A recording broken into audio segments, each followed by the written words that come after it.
우리 같이 오늘 얼라이브닝 시간입니다. 말씀 시간인데요. 로마서 12장 15절에서 16절 말씀입니다. 로마서 12장 15절에서 16절 말씀.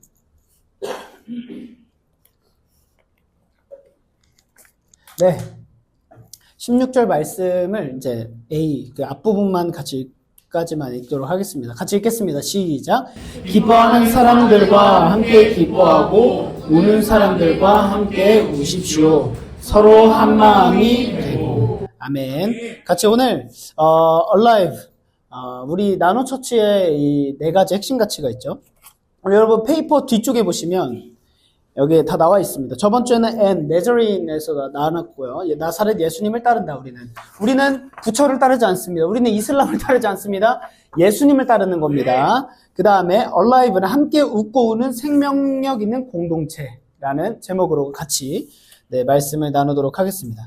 아까 얘기를 나누는데 언제 살아있다고 느끼는가 이런 부분들 나눴죠. 우리 승혜는 언제 살아있다고 느끼죠? 아까 못 나눴으니까.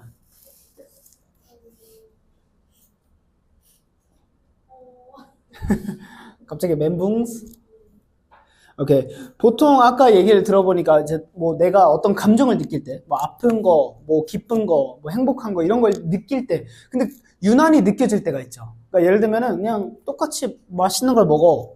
근데 예를 들면 뭐 남자친구랑 똑같이 맛있는 거 먹는데 유난하게 행복하게 느껴질 때가 있고, 그냥 뭐 걷고 있는데 갑자기 저 같은 경우 기억나는 게 이제 그냥 아무 생각 없이 걷고 있는데 갑자기 그 꽃향이 싹 바람에 날려서 코에 딱 들어왔을 때, 너무 행복하다 이렇게 느꼈던 적도 있고, 보통 이렇게 우리가 행복하다라는 감정을 느끼곤 하는데요. Alive, 살아있다는 감정을 그럴 때 느끼긴 하죠. 근데, 성경에서 이 살아있다, 그리고 나노처치의 A, 이 Alive, 생명력 있는 의미는 무엇일지 오늘 같이 한번 말씀을 나눠보도록 하겠습니다.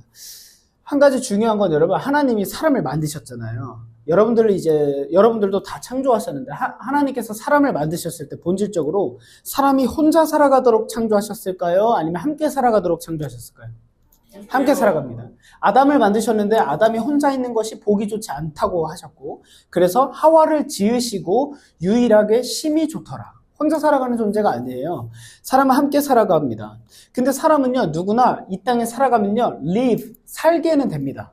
태어나서 우리는 살게 돼요. 생명이 붙어있는 날. 그러나 live, 살아있다고 해서 alive 하진 않습니다. 무슨 말이냐면 생명을 그냥 오늘 하루는 살아가지만 내가 생명력 있게 살아가는 사람은 많지는 않다는 거죠. 네. 그런 내용을 같이 함께 말씀을 나눌 텐데, 오늘 이 로마서라는 성경은 만약에 예수님을 믿는 게 뭔지, 그리고 예수님을 믿으면 어떻게 살아가는지에 대해서 궁금하시는 분들은 로마서를 좀 쉬운 성경으로 읽어보시면 가장 도움이 될 수 있어요. 네. 그냥 아까처럼 고정해주세요. 네. 로마서 성경을 쫙 읽어보면은 1장부터, 오늘이 12장이잖아요. 그러니까 1장부터 11장까지 내용이 예수님을 믿는 게 뭔지, 예수님이 우리를 위해서 뭐 하셨는지, 예수님을 믿는 신앙은 뭔지를 다 설명하고 있는 거고, 오늘 12장부터는 이제 그러면 예수님을 믿게 되었다면, 예수님을 믿는 사람이라면, 교회라면 어떻게 살아가는지, 그리스도의 행동 양식, 생활 양식에 대해서 설명하고 있는 게 12장 오늘 말씀이란 말이에요.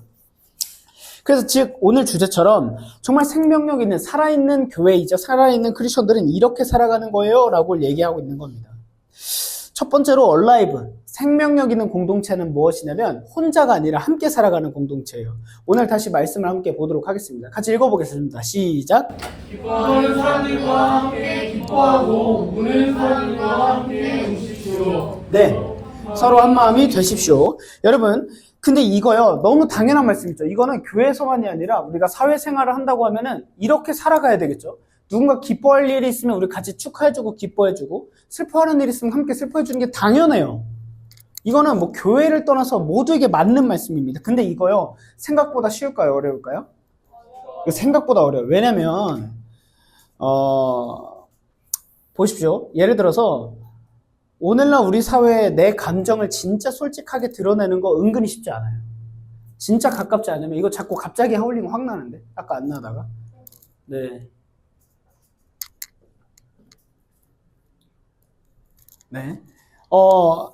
진짜 내 속마음을 나누는 게 어색해요. 그걸 대표적으로 언제 알 수 있냐면, 차라리 조금 줄여주세요. 언제 알 수 있냐면 우리가 누군가에게 이렇게 물어봤을 때 보통 이런 대답들이 많이 오죠. 뭐, 너 괜찮아? 너 무슨 일 있어서 괜찮아? 지금은 어때? 이렇게 물어봤을 때 보통 이렇게 대답이 날라옵니다. 괜찮아요. 그냥. 예.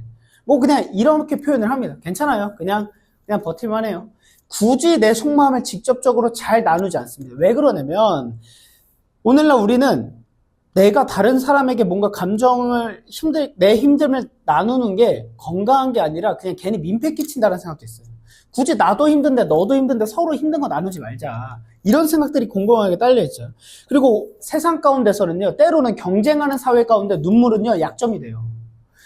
저는 이제 격투기 보는 거 좋아해서 막 격투기 보다 보면요, 어떤 선수가 싸우는 상대가 부상을 당했어요.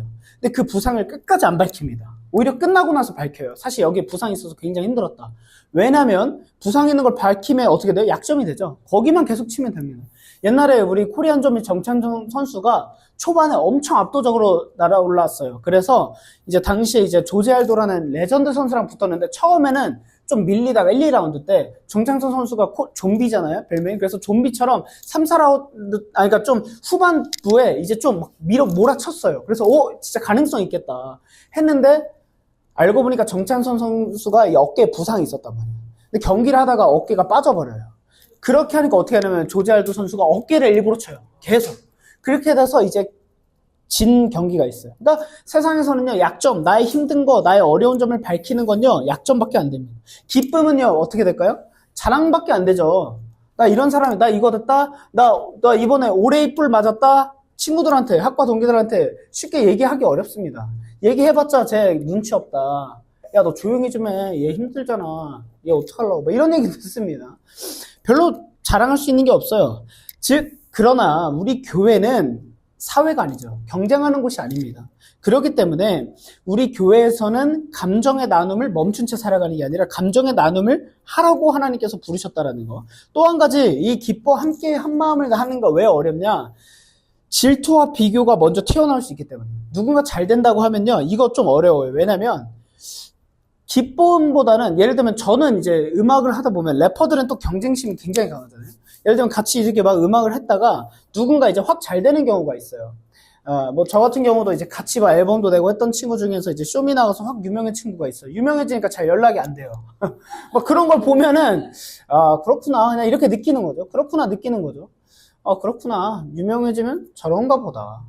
막 이런 것들을 많이 겪습니다. 그러니까 누군가 잘 되는 거를 진짜 기뻐하기는 오히려 어려울 수 있다는 거예요. 비교하게 되고, 나는 왜 이러지? 나는 왜 안 되지? 이런 생각이 있을 수 있다는 거죠. 그러면 여러분, 우리는 누구에게 진짜 함께 기뻐하고 함께 슬퍼할 수 있을까요? 이런 경우도 있어요. 뭐냐면 내가 좋아하거나 아니면 나한테 유익이 되는 사람의 기쁨을 기뻐할 수 있습니다. 무슨 의미냐면, 예를 들면 팬들이, 10대 팬들, 저 이제 처음에 중고등부 사역했을 때, 이제 그때 중학생 애들이 막 02 이랬는데, 걔네가 이제 엑소 세대란 말이에요. 엑소를 좋아하는 아이들의 공통점이 있습니다. 뭐라냐면 이제 가수들을 남편이라고 불러요. 남편이라고. 근데 또 웃긴 게 뭔지 아십니까? 예를 들면 여자애들이 7명 있어요. 그러면은 이 7명이 남편이 다 달라야 돼요. 제가 기억이 나는 게 있는데, 이제 우리 수빈이라는 애가 있었어요. 얘가 거기 여자애들 무리 중에서 조금 리더격인 애야. 근데 얘가 누굴 좋아했냐면 백현을 좋아했어요. 근데 얘네끼리 잘 지냈단 말이에요. 교회도 잘 나오고. 그래서 막 하고 있었는데, 이제 막 콘서트도 가고 막 이랬는데, 갑자기 막 나한테 오더니, 그리고 걔네가 얼마나 웃겼냐면, 이제 전도사님이라고도 안 하고 저한테 쌤이라 했어요. 쌤, 나 이제 짜증나요. 막 이래. 그래서 사춘기여가지고, 왜? 했더니, 막 누구 있잖아요. 걔가, 그래서, 걔랑 싸웠냐고, 왜, 무슨 일이야. 근데 진짜 너무 심각하게 막 하더니 얘가 우는 거예요, 갑자기. 그래서, 진짜 이 정도면 뭔 일이 있나 보다. 그래서 걔가 왜, 뭐 했는데, 이렇게 했더니, 걔가 백현 좋아한대잖아요. 이러는 거예요. 근데 약간 이제 제 입장에선, 아이돌이고 뭐고 상관없는 입장에선 아무렇지도 않습니다. 어차피 속마음은 이렇게 얘기하고 싶어. 야, 백현 니 몰라. 니 그러라고 부모님 용돈 주시는 거 아니다. 네가 쓰면 쓸수록 백현만 잘 살게 되는 거야. 언젠가 너는 버림받고 모르는 사람이 된다고. 이런 말을 할 수 없겠죠. 함부로 할 수 없겠죠. 그래서 그냥 공감해줬어요. 그랬니? 근데 어떤 마음인지 모르니까 야, 진짜 속상하겠다 했더니 갑자기 나한테 화를 내요. 속상한 정도겠어요? 쌤 여자친구를 뺏겼다 생각을 해보세요 이러더라고. 전혀 공감이 안 돼요, 저는. 근데 이제 그거죠. 내가 좋아하는 오빠를 내 친구가 똑같이 좋아한다. 내 남편을 뺏긴 것 같다는 그런 마음을 느낀다는 거예요. 이게 쉽게 안 됩니다. 그러나 우리가 진짜 누군가의 기쁨과 슬픔을 함께 한다는 건 무슨 의미냐면 그 사람과 나와의 관계가 정말 밀접하게 연결되어 있다는 거예요. 우리 물어볼까요? 우리 종현. 예를 들면 이제 여자친구가 있죠. 여자친구의 슬픔이 어떻습니까? 네. 약간 좀 반응이. 예를 들어서 갑자기 딱 퇴근하고 딱 만났는데 표정이 딱 안 좋아. 그러니까 알고 보니까 진짜 회사에서 억까를 당한 거야. 막 진짜 상사가 막 진짜 기분 너무 나게 하고 막 말도 안 되는 거예요. 그럼 그거 들을 때 어떻습니까? 아, 그렇죠. 예. 제가 잘못 물어본 것 같네요. 오늘 그녀의 생일이라 점수 딸 기회를 줬는데 조금 날린 거 아닌가? 저는 제 아내가 무슨 일이 있다고 하면은 어떻게 하냐면 첫 기독교고 보고 상관없습니다. 막 뭐 누가 어떤 위에 상사가 힘든 일이 있었다고 하면은 제가 이제 그 댄서 가비 씨에게 배운 게 있어요. 난 걔가 죽어버렸으면 좋겠어요. 난 그분이 죽어버렸으면 좋겠어요. 막 이렇게 막 철저하게 욕을 해줍니다. 그러면 어떻게 돼요? 저의 욕을 통해서 그녀의 마음이 안정이 되죠. 그리고 근데 저는 예수님 믿는 사람이니까 욕을 해놓고 나서 또 마음이 찜찜해. 뒤돌아서서 회개합니다. 하나님 그 사람 농담인 거 아시죠? 우리는 보통 이렇게 살아간다는 거예요. 근데 여러분 우리가 누군가를 즉 진짜 누군가와 사랑할 때 그 사람의 기쁨과 슬픔에 동참하는 한 마음이 될 수 있다는 거예요. 근데 오늘 본문이 이제 9절부터 연결되는 문맥의 흐름인데 9절의 첫 번째 시작되는 말씀이 어떻게 시작하냐면 기뻐하는 사람들과 함께 기뻐하고 우는 사람과 함께 우십시오. 서로 한 마음이 되십시오. 라는 말씀의 시작인 말씀으로 9절로 돌아가면 어떻게 되냐면 사랑에는 거짓이 없어야 됩니다로 시작을 해요. 즉 뭐냐면 우리가 기뻐하고 슬픔을 함께 나누려면 사랑하는 관계가 돼야 된다는 거예요. 근데 그 사랑에는 거짓이 있으면 돼요? 안 돼요? 안 되죠. 네. 제일 무서운 질문들이 있죠. 오빠는 사랑이 변한 것 같아. 오빠 날 사랑하긴 해? 이 질문은 뭡니까? 진짜 사랑하냐고 물어보는 게 아니라 내가 지금 당신에게 충분한 사랑을 못 느끼고 있다. 지금 옛날 같은 마음이 안 들어서 내가 너무 불안하고 슬퍼 이런 마음이잖아요. 사랑에는 거짓이 없어야 돼. 근데 여기서 사랑을 표현하고 있는 사랑의 성경적 의미는 뭐냐면 성경의 사랑을 4가지 단어로 표현하는데 그중에 가장 높은 사랑이라고 하는 무조건적인 사랑을 표현하고 있습니다. 이거를 쉽게 말하면 아가페라고 해요. 아가페. 나중에 사랑에 대한 시리즈로 또 설명해드리겠지만 오늘 성경은 무조건적인 사랑이에요. 예를 들어서 승혜가 무슨 짓을 하든 제가 승혜를 사랑해주는 사랑을 아가페적 사랑이라고 해요. 근데 그냥 형제 우애로서 사랑을 하는 건 잘 지내다가 승혜가 나한테 약간 뭔가 서운하게 하고 삐져서 내가 그 승혜를 멀리하면은 그건 무조건적인 사랑 아닙니다. 승혜가 예를 들면 막 교회 다시 열심히 나와서 막 또 우리 교회에서 밥도 사주고 열심히 했는데 갑자기 또 열심히 안 나와. 그러더니 갑자기 또 연락도 씹어. 내 마음에 또 깊은 상처를 줬어요. 그러나 그럼에도 불구하고 승혜가 언제든 왔을 때 다시 환영해줄 수 있는 공동체. 이게 성경에서 말하는 사랑인 거죠. 사랑엔 거짓이 없어야 되는데 여긴 거짓이 없다라는 말의 원어는 뭐냐면 배우가 가면을 쓰고 연기를 하는 것과 같이 사랑하면 안 된다라는 거예요. 예. 있는 그대로 모습대로 진짜 리얼하게 사랑을 해줘야 된다는 거죠. 그렇게 사랑을 할 때, 거짓 없는 사랑일 때 우리는 함께 기뻐하고 함께 슬퍼하는 한 마음이 될 수 있다는 걸 말씀하고 있는 거예요. 그런데 이제 오늘 다시 넘어와서 기뻐하는 사람들과 기뻐한다는 건 어떤 의미일까요? 그리고 우는 사람들과 함께 운다라는 건 뭘까요? 기쁨의 동참, 그 사람의 기쁨을 함께 나누려면 그 사람을 진심으로 아끼고 사랑하는 마음이 있어야 돼요. 즉 뭐냐면 그 사람에게 기쁨은요, 노력의 결과일 수 있어요. 예를 들어서 우리 종현이 예를 들면 막 면접 보고 해가지고 드디어 진짜 원하는 거 아니면 생각한 거 이상으로 취업이 잘 됐어요. 그럼 우리가 같이 기뻐해 줄 수도 있겠죠. 예를 들어서 막 우리가 막 맛있는 것도 사주고 파티도 하고 막 게임도 하고 막 이렇게 같이 너무 축하해 줘요. 그러면 종현이 사랑받는 기분도 들고 기분이 되게 좋겠죠. 이런 마음으로 해주는데 갑자기 막 축하해 잘하고 있는데 와 축하해 막 이러고 있는데 갑자기 종현이가 딱 내 표정을 본 거야. 축하한다 이렇게 딱 했는데 내가 썩소리 짓고 있어.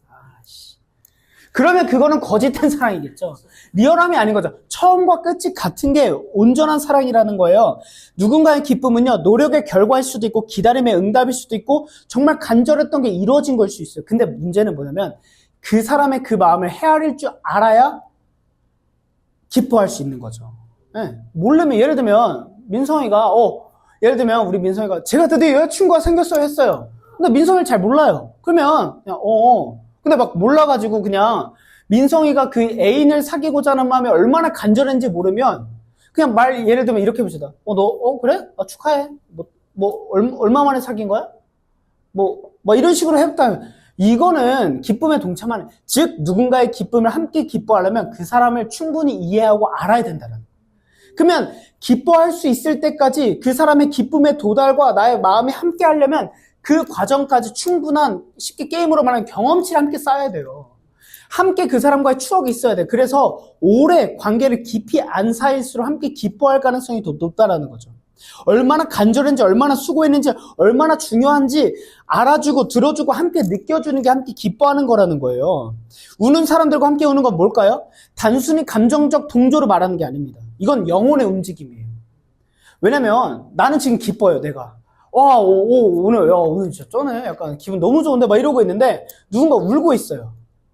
그랬을 때 보십시오. 내 기쁨을 방해받고 싶지 않아서 모른 척 할 수도 있어요. 때로는 막 우리 주변의 사람들 중에, 회사 동료 중에 슬퍼 보이는데 솔직히 지나칠 때 있잖아요. 왜냐면 괜히 나도 힘든데 저기까지 내가 뭔가 해주고 싶지 않아. 감정적 노동을 하고 싶지 않아. 이 눈물이라는 건 고통과 슬픔의 언어라, 같이 함께 한다는 건 나도 고통과 슬픔을 느껴야 되는 거거든요. 쉽지 않습니다. 그러나 그 사람들과 거리두기 하는 게 아니라 오늘 하나님이 이렇게 말씀하시는 거죠. 그 사람들의 상처와 고통과 눈물에 함께 기꺼이 해주라는 거예요. 너가 기쁘더라도 그 사람이 슬퍼한다면 같이 함께 울어주라는 거예요. 이것이 성경에 말하는 교회로서 살아있는 공동체의 모습이라는 거예요.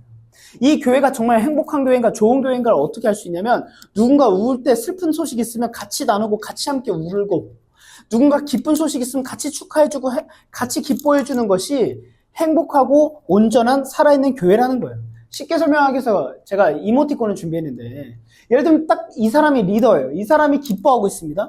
행복하고 살아있는 alive한 교회는 같이 웃어주는 거겠죠. 근데 누군가 슬퍼해요. 누군가 슬퍼하고 있을 때 우리가 다 같이 슬퍼해주는 게 기쁘고 행복한 교회라는 거죠. 근데 한 칸 넘어가 봅시다. 예를 들어서 누군가 기쁜 소식을 딱 들고 왔어요. 제가 드디어 뭐 됐어요. 애인이 생겼어요. 취업이 됐어요. 기쁜 소식을 딱 했는데 옆에 있는 사람이 막 욕을 하고 있네. 옆에 있는 사람이 난 기쁘다고 했는데 막 혼자 주책맞게 옆에서 막 울고 있어. 그럼 내 기쁜 소식을 막 내가 함께 기뻐해 주는 것이 아니라 저 사람이 울고 있으니까 분위기가 싸해질 수 있겠죠? 때로는 진짜 무관심해. 네가 기쁘든 말든. 굉장히 마음이 기쁘지 않죠, 이러면. 반대로 봅시다. 내가 너무 슬퍼요. 근데 옆에서 슬프고 있는데 막 장난치고 있어. 야, 우냐? 얘 울어! 얘 울어! 뭐 이렇게 한다 생각해보시죠.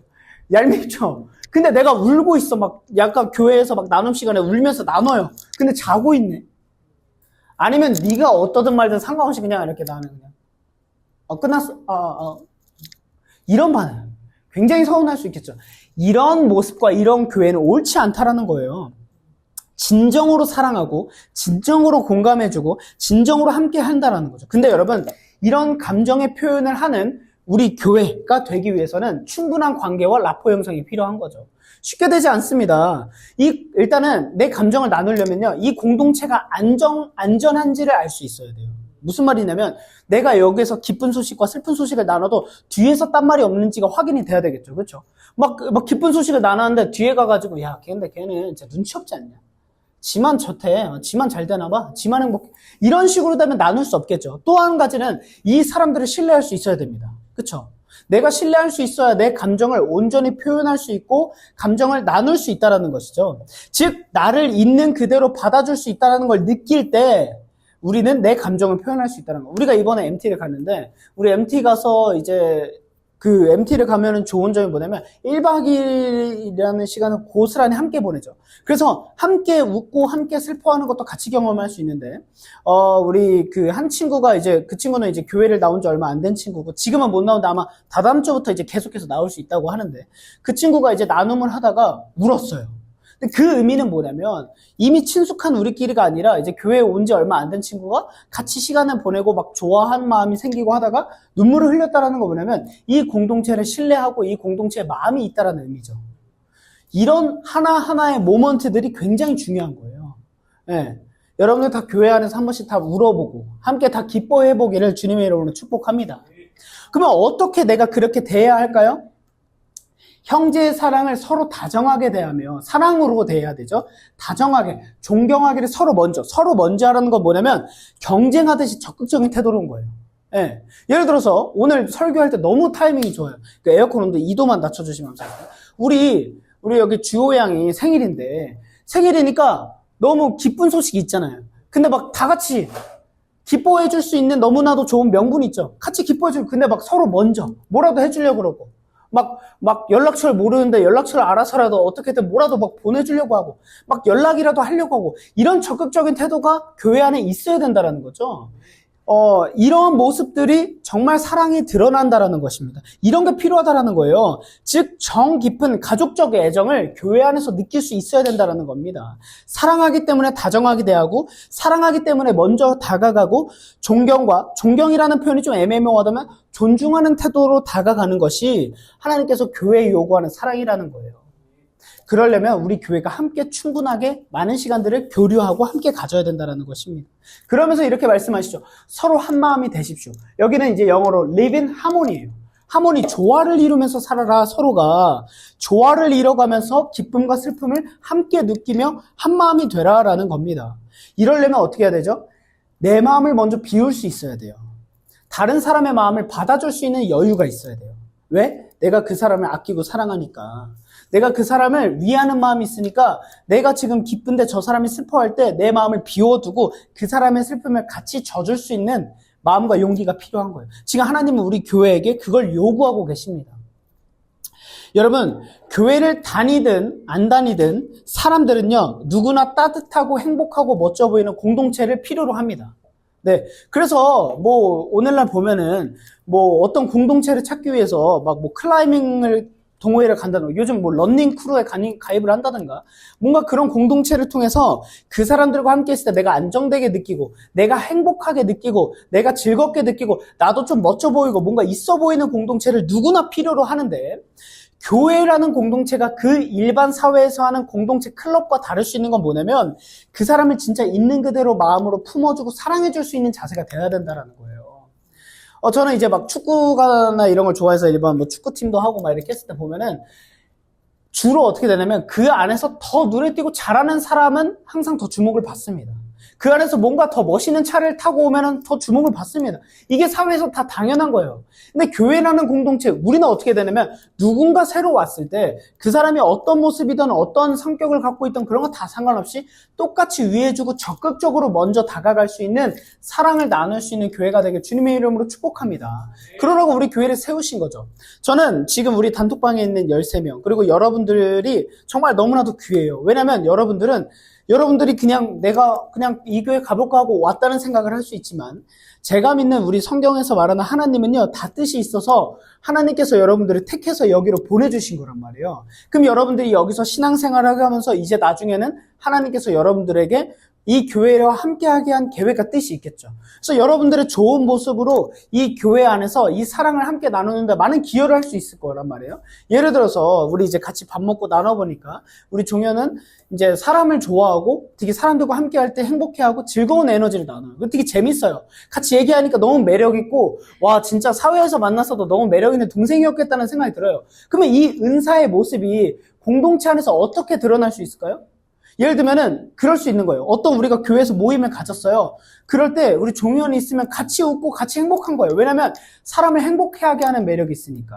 그런 것들로 함께 나눌 수 있는 거예요. 누군가 새로 왔는데 쭈뼛쭈뼛 이러고 있는데, 쭈뼛쭈뼛 하고 있는데 종현이 먼저 다가가서 말도 걸어주고, 어떻게 왔냐고, 나도 교회 온 지 얼마 안 됐는데 같이 해보자. 이런 모습을 통해서 교회가 하나 되는 마음을 가질 수 있도록 모든 사람들의 장점과 단점, 그런 걸 다 엮여서 이 교회가 하나가 되게끔 만드신 거예요.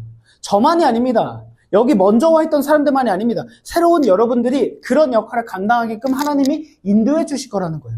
그래서 여러분들에게 좋은 점, 장점을 주셨는데 우리는 성경에서 그거를 은사라고 표현을 하죠. 자, 이제 넘어가서 세상은 야 너만을 위해 살아가라고 하지만 하나님은 이렇게 말합니다. 너만을 위한 게 아니라 너가 다른 사람을 위해서 살아가봐. 다른 사람을 위해서 헌신해봐. 희생해봐. 함께 걸어가봐 라고 얘기를 하는 거예요. 저는요, 어떤 목사님께서 저에 대해서 너의 장점이자 단점을 한번 설명해 줄게 이런 얘기를 하신 적이 있어요. 그래서 뭔데요? 이라고 했는데 제가 몰랐던 제 모습을 그때 알았어요. 뭐냐면 너는 감정의 동화가 되게 강한 사람이야. 무슨 말이냐면 누군가 너 앞에서 슬픈 얘기를 하면은 너도 진짜 그 사람인 것처럼 너는 엄청 슬퍼한대요. 근데 누군가 기쁜 소식을 전해주면 너가 그 사람인 것처럼 같이 기뻐한대요. 저는 몰랐어요. 다 그런 거 아닌가? 나는 그냥 내 삶이 그랬으니까. 그런가 보다 했는데 이게 저에게는요, 저에게 살아있게 하는 모먼트는 이건 것 같아요. 저는 누군가 힘든 일이 있으면요, 막 어느 정도로 막 너무 그럴 때도 있었지만, 예를 들어서 예전에 사역을 했을 때 어떤 친구가 막 너무 힘든 일이 생기고 막 죽고 싶어 하고 이러면요, 결혼을 했는데도 저희 집에서 2, 3일 같이 재우면서 케어하고 돌본 적이 있어요. 그 사람이 슬플 때 혼자 내버려 두고 싶지 않은 거예요.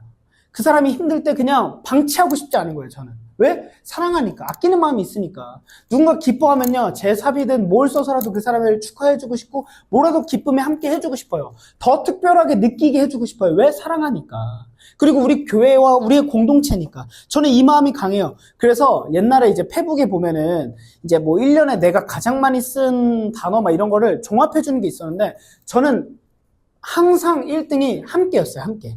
우리, 이런 단어를 제일 많이 썼어요. 함께 하는 걸 좋아하고, 우리라는 단어, 우리는 하나다, 막 이런 의미를 굉장히 중요하고, 함께 하는 게 중요했어요. 오늘 하나님의 말씀인 이 함께 기뻐하고 한마음이 되라는 말은요, 과거형이 아니에요. 과거에 일시적으로 한마음 듣다 끝나는 게 아니에요. 미래 한마음이 언젠가 될 거야라고 끝나는 게 아니에요. 이 오늘 말씀은요, 현재형인데 지속적인 거예요. 지속적이고 반복적인 액션을 가리키고 있는 거예요.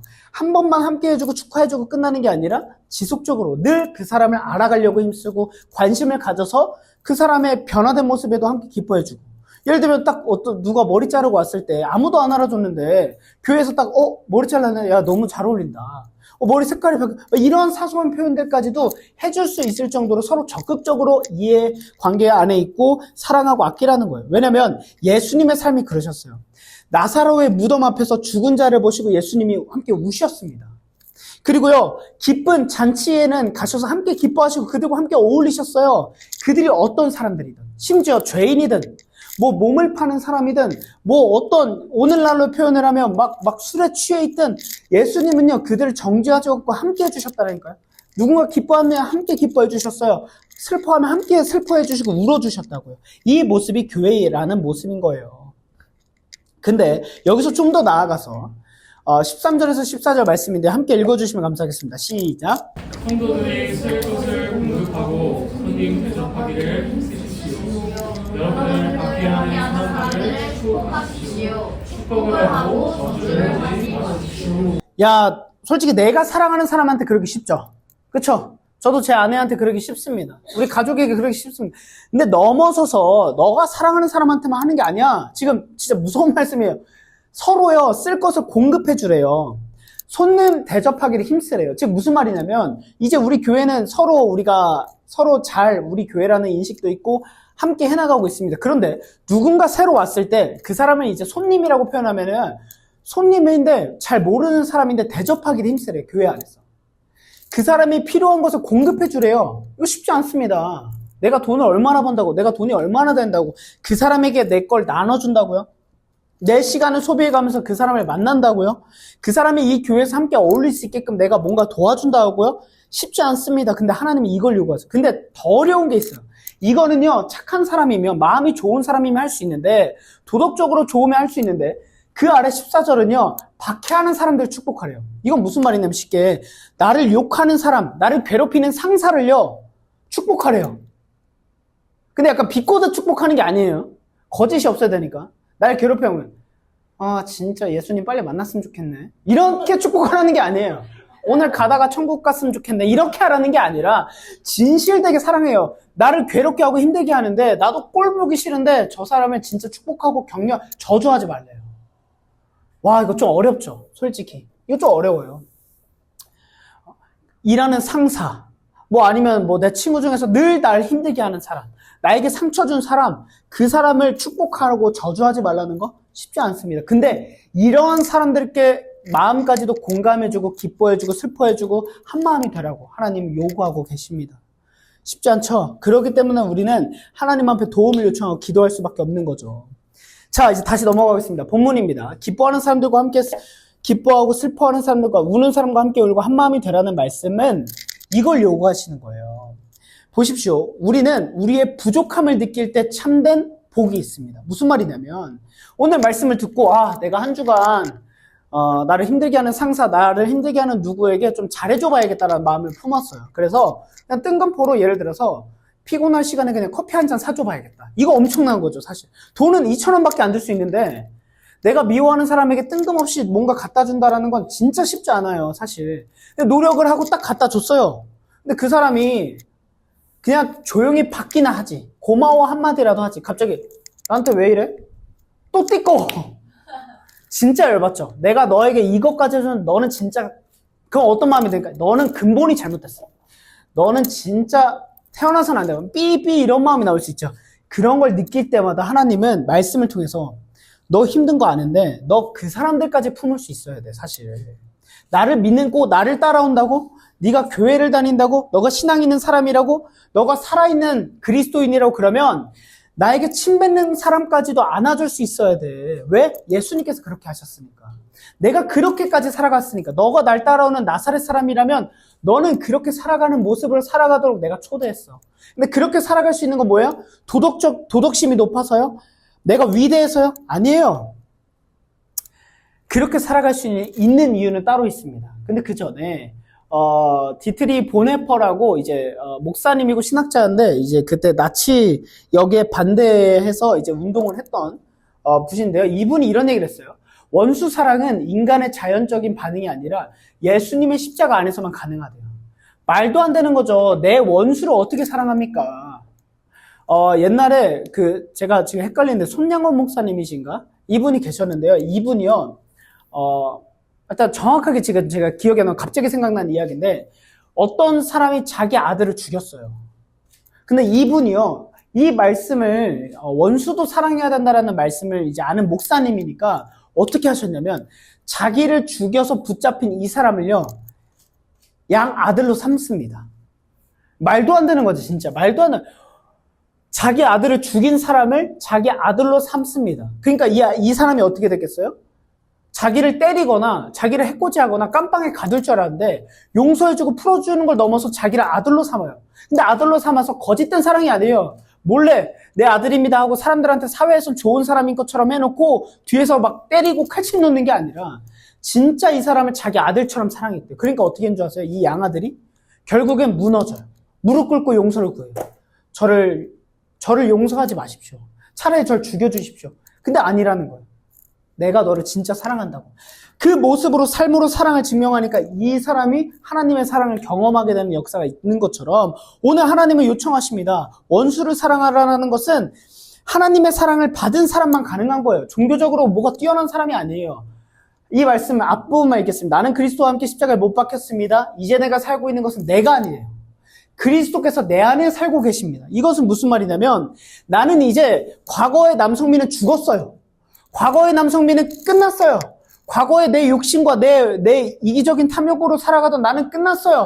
이제 나는 더 이상 과거의 내 이기적이고 욕심 많고 탐욕스러운 내 모습으로 살아가는 것이 아니라 예수님을 믿고 난 이후로는 새 삶을 살아갈 거예요. 그게 뭐냐면 예수님의 은혜로 살아가는 삶으로 바뀌었다라는 거예요.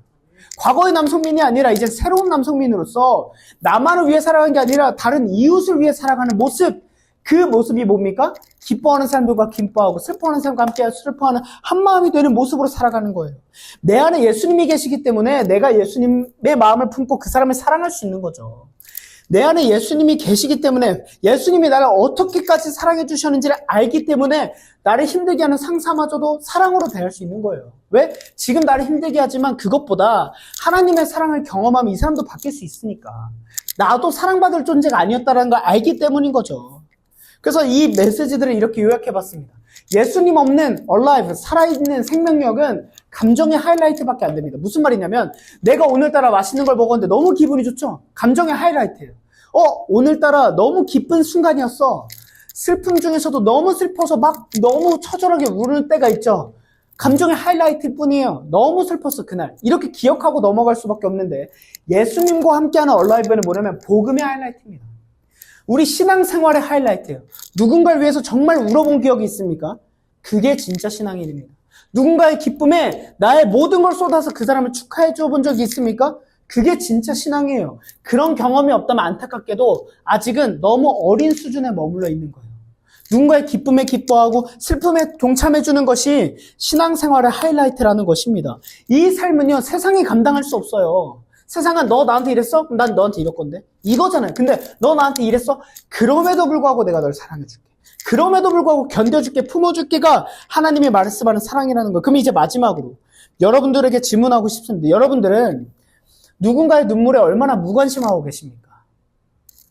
누군가의 기쁨에 시큰둥하지 않았습니까? 모른 척하지 않았습니까? 나도 그 감정이 전염될까봐 두려워하지 않았습니까? 근데 주님은 오늘 여러분들에게 묻습니다. 너는 진짜 누군가의 슬픔에 함께 슬퍼하니? 누군가의 웃음에 함께 웃는 나의 성도니? 나를 따라오고 있니? 왜냐면 누군가를 슬퍼할 때요, 예수님께서 그 옆자리에 함께 계셔주시거든요. 그리고 나를 그 자리에 초청하시는 거예요. 여러분들 그냥 만나는 거 아니에요. 예를 들면 제가 우연히 학교에 이렇게 돌아다니고 있는데 민성이가 막 울고 있어요. 그때 그냥 우연이라는 거 아니에요. 우리 기독교에는 예수님 믿는 사람들에게 우연이 없습니다. 하나님께서 내 걸으면 성령님께서 인도하셔서 민성이를 만나게 하신 거예요. 그러면 무시하는 게 아니라 민성이가 딱 날 보면서 맨날 하듯이 마이 패스터 이러고 있는데 갑자기 내가 전화 받는 척해. 여보세요? 이거 알죠? 하고 그리고 전화도 안 하고 카톡으로 무슨 일 있어? 한 다음에 일이 다음 날까지 없어지지 않는. 싫다는 거죠. 그게 아니라 만났을 때 같이 찾아가서 무슨 일이냐고. 내가 아무리 바쁜 일이 있어도 원래 일 전화가 오면 잠깐만 내가 진짜 중요한 일이 있어. 이렇게 멋있게 말을 해주면서 품어주고 아껴주고 사랑해주는 거. 이게 교회 안에 있어야 되는 사랑이라는 거예요. 근데 여러분 한 가지 더 중요한 게 있습니다. 받기만 익숙해도 안 돼요. 무슨 말이냐면요. 받는 게 익숙해지면 어떻게 되냐면 이기적이게 돼요. 주는 게 익숙해지면 어떻게 되는 줄 아세요? 지치게 됩니다. 그래서 진정한 얼라이브는요. 나눔에 익숙한 거예요. 줄 줄도 알고 받을 줄도 알아야 돼요. 여러분 사랑은요. 줄 때 커져요. 받기만 한 사람은 사랑 커지지 않습니다. 연인 관계에서도 진짜 사랑이 더 커지는 사람은 뭐냐면 더 많이 해주는 사람이 사랑이 커져요. 받는 사람은 주는 사람보다 사랑이 커지지 않습니다. 고마워지는데 이게 당연해질 수 있어요. 그럴 때 싸우는 거죠. 너 왜 내가 이렇게까지 해주는데 너 왜 왜 이렇게 리액션이 적냐 이거죠. 주기만 해서도 안 되고 받기만 해서도 안 되고 이게 같이 교차가 돼요. 내가 주면은 건강하게 받을 줄도 알아야 돼요. 절대 주지 마. 나 받는 사람 아니야. 무조건 내가 다 쏠 거야. 여러분 그거 1년도 못 갑니다. 같이 줄 줄도 알고 받을 줄도 아는 게 서로 이 모습이 누가 내가 사랑을 줬는데 또 다른 사람을 통해 사랑이 채워지는 이 공동체가 하나님께서 기뻐하시는 교회라는 거예요.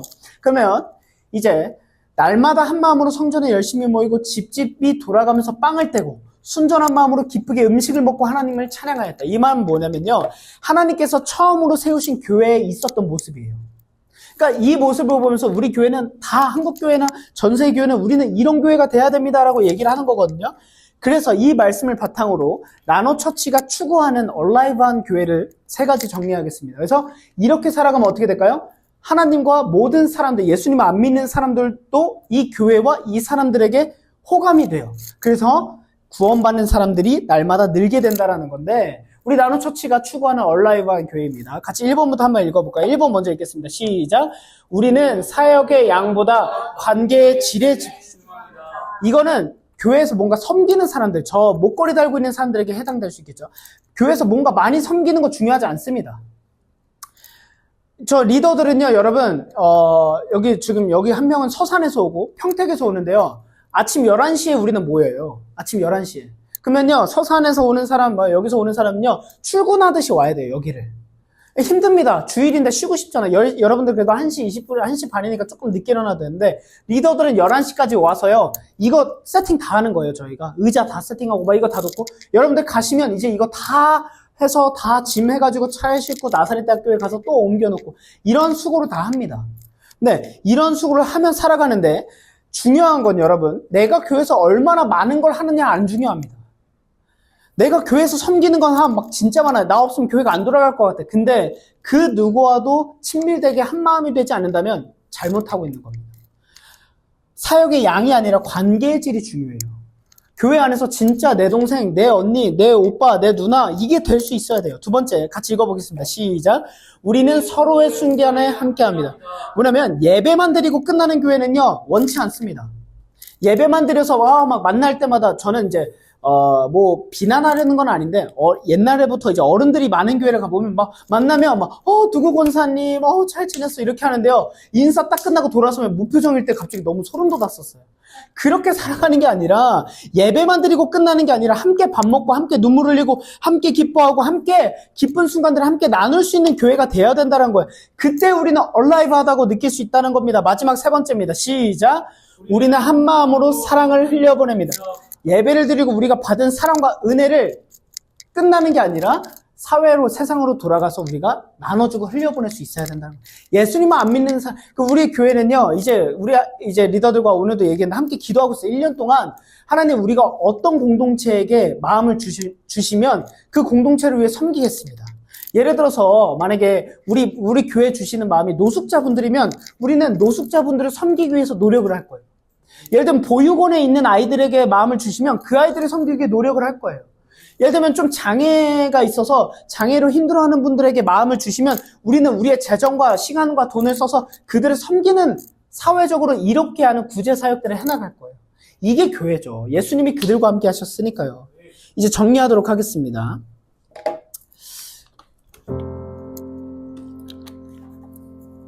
제가 옛날에 사역할 때 이런 질문을 받은 적이 있어요. 아니 근데 너무 좋은데 한 가지 걱정이 되는 게 있대요. 뭐냐고 물어보니까 내가 이렇게 다른 사람을 위해서 내 시간과 돈을 쓰는 걸 할 수 있대요. 근데 그렇게 하면은 나만 힘들어지는 거 아니에요? 그러니까 나만 주고 아무도 날 생각해주지 않으면 내가 지칠 수 있잖아요. 괜히 했다가 두렵대요. 상처받을까 봐. 이 교회가 그냥 나쁘지 않은데 내가 이렇게 마음을 열고 했다가 내가 상처받을까 봐 두렵대요. 근데 여러분 그 생각은 뭐냐면 연애하면 힘들까 봐 연애 안 할 거예요와 같아요. 결혼하면 힘들잖아요. 결혼 안 할 거예요 같아요. 여러분 결혼하면 힘들 수 있죠. 힘든 것보다 함께 한다라는 그 안정감과 행복이 더 큽니다. 교회를 다니면 맞죠. 주일날 못 쉬고 시간과 뭐 돈도 들여야 되고 하잖아요. 그래서 안 가는 것보다 함께 와서 누릴 수 있는 게 훨씬 크다고요. 무슨 말이냐면 진정한 교회는 여러분들이 혼자 섬기다가 지치도록 두지 않을 거예요. 하나님은. 승혜가 막 열심히 섬겼어요. 그냥 승혜 혼자 지치도록 안 둘 거예요. 우리가 있잖아요. 우리가 승혜를 더 케어해 줄 겁니다. 승혜는 1을 나눴더니 10명의 사람들이 승혜에게 9를 줄 거예요. 이게 교회의 건강한 공동체라는 거예요. 하나님이 우리 각 사람에게 도전을 주셔서 마음을 깨닫게 하실 거예요. 야 오늘 우리 주호 자매가 생일인데 뭐라도 해줘야 되는 거 아니야? 뭔가 뭐 해주고 싶은 마음이 들도록 해서 순종하면은 그 사람을 기쁘게 해줄 수 있을 거예요. 이게 우리 교회에 있는 자연스러운 마음이라는 거예요. 절대 혼자 고립되지 마십시오. 혼자 살아가지 마십시오. 나만을 위해 살아가지 마십시오. 그렇게 고립되면 어떻게 될까요? 헨리 나우엔이 이런 얘기를 했습니다. 스스로 고립할수록 인간다움을 잃어갑니다. 절대 건강하지 않아요. 혼자 살아갈 수 없습니다. 이건 진리예요. 하나님은 혼자 살아가도록 지으시지 않으셨다는 거. 혼자 살아갈수록 점점 인간성을 상실한다는 거예요. 오늘 마지막 말씀인데요. 이제 오늘 12장 말씀, 인간이 어떻게 살아갈지를 설명을 하신 다음에 맨 마지막 말씀이 이거예요. 악에게 지지 말고 선으로 악을 이기십시오. 굉장히 좋아하는 말씀이에요. 악이 다가왔을 때 악으로 싸우지 말라는 거예요. 누가 날 때리면 똑같이 때리지 말라는 거예요. 오죽하면 예수님이 했으니까 왼쪽 뺨을 맞으면 오른쪽 뺨도 대라는 거잖아요. 이게 악을 선으로 이기는 거예요. 그럼 생각해보시죠. 내가 때려서 너도 나 때릴 줄 알고 이렇게 어떻게 때릴까 피해야지 막아야지 이러고 있는데 여기도 때리라는 거예요. 사랑으로 다가가잖아요. 악이 왔는데 사랑으로 다가가잖아요. 놀랍니다. 왜 그러냐? 감당할 수 없거든요. 나의 악함을 깨닫게 되거든요. 여기서 제가 이기십시오라는 단어가 원어로 니카오라는 단어인데 여기서 유래된 브랜드가 하나가 있어요. 니카오. 뭘까요? 나이키. 제가 오늘도 입고 있는 나이키를 좋아하는데 나이키라는 이 원어의 의미가 이긴다, 승리하다, 정복하다라는 의미에서 나온 거예요. 나만을 위해 살지 않고 서로를 위해서 살아가는 것이 이 세상과 우리가 다르게 살아갈 수 있는 이유입니다. 그리고 나를 위해 살지 않고 서로를 위해서 내 시간과 내 정성과 내 모든 걸 쏟아가면서 함께 기쁨을 나눌 때 우리는 이렇게 표현합니다. 나는 비로소 승리했습니다. 나는 승리했습니다. 나를 위해 살아가지 않고 저 사람을 위해서 내가 내 돈을 썼어요. 내가 이걸 사고 싶었는데 예를 들어서 우리 교회가 선교를 한다 그랬어요. 나는 가지 못하는데 선교할 때 조금 보태서 일본 아이들에게 뭔가 좋은 걸 주세요 하고 헌금을 했어요. 승리한 겁니다. 나 혼자 살기도 바쁜데 저 사람이 힘든 걸 봤을 때 무시하지 않고 지나갔어요. 예수님을 안 믿는 상사에게 커피 한 잔을 사줬어요. 승리한 겁니다. 세상과 구별된 우리, 승리하는 존재로 살아가는 나눔처치 여러분들에게 소망합니다. 마지막 이야기 하나 하고 마칠게요. 저는요, 언제 살아있다고 느끼냐면 누군가의 눈물에 함께 울을 때예요. 누군가 기쁨에 함께 할 때예요. 누군가 어떤 일이 있을 때 새벽이든 밤이든 찾아가서 그 사람과 옆에 있어줄 때 나는 진짜 목사구나, 나는 진짜 살아있구나를 느끼는데요. 가장 최근에 눈물에 함께 울었던 거는 우리 토니였어요. 우리 토니가 이제 훈련소에서 좀 갑작스럽게 나오게 됐죠. 이제 얼마만 버티면 훈련소 다 끝나고 공익만 하면 되는데 거기서 토니에게 너는 이제 훈련소 못 있을 것 같아, 나와 해서 나왔어요. 그래서 토니가 그때 이제 되게 힘들었는지 전화를 왔어요. 전화 와서 딱 제가 어떤 목사님하고 있었는데 토니 목소리를 딱 듣자마자 뭔가 직감이 와가지고 토니야 무슨 일 했더니 훈련소에서 저 나오라 그래서 나왔어요. 근데 토니가 울먹울먹 하더라고요. 근데 토니가 울먹울먹 하는데 갑자기 제 눈에도 눈물이 핑 도는 거예요. 앞에 목사님 계시는. 그래서 목사님 잠시만요 하고 나가서 전화를 받았어요. 그래서 토니야 괜찮니? 일단 너 힘들지 않니? 그래서 일단은 토니가 나왔어요. 그걸로 끝난 게 아니에요. 토니에게 또 어려운 일이 있었죠. 그래서 재검을 받았는데 갑자기 건강하대요.